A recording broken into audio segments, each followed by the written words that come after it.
જગ્યાએ આઘું લઈ લ્યો. હવે આ મારું સ્કૂટર પાર્ક થઈ ગયું ને અને આમે અહીં કે તમારું કે નામ લખેલું છે કે તમારું સ્કૂટર પાર્ક રહેશે એમ. નવા રેવા આવ્યા લાગો છો. ખબર નથી લાગતી તમને? હું જ્યારથી રેવા આવી ને ત્યારથી મારું સ્કૂટર અહીંયા પાર્ક કરું છું. ફ્લેટમાં બધાને ખબર, પગી બાપાને ખબર કે અહીંયા હું સ્કૂટર પાર્ક કરું છું. લઈ લ્યો, આઘું લઈ લ્યો. મારા સ્કૂટરને હાથે નોંધાડતો મારું સ્કૂટર અહીં પાર્ક થઈ ગયું ને હવે મારું સ્કૂટર રોજ પાર્ક રહેશે. ખોટી લપ કરો ને અમે કહેવાય જ ને કે બાઈવારે લપ જ કરવી, નકામી કે ના આવે બાઈઓને સ્કૂટર હલાવવા દેવાય જ નહીં. પાડ પીટી નાખે આમ. તો તું શું બાયુની કેટેગરીમાં નથી આવતી? તું કઈ કેટેગરીમાં આવે? તું શું બાયુ સ્કૂટર નથી હલાવતી બાય થઈને? હું તો સારી બાઈની કેટેગરીમાં આવું છું ને વર્ષોથી સ્કૂટર હલાવું છું. હો ને ખોટી જામાને સાડી પહેરીને એક તો સ્કૂટર હલાવસ, કેટલાય ને તો તારી દેતી હોય. હવે હાલ હાલ. તું શું સાડી પહેરી સ્કૂટર નથી હલાવતી?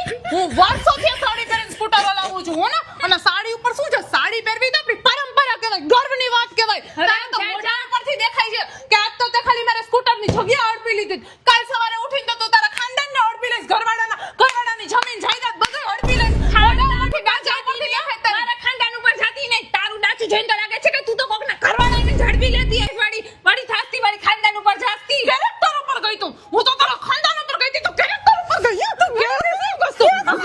તારી તારી સાથે ના,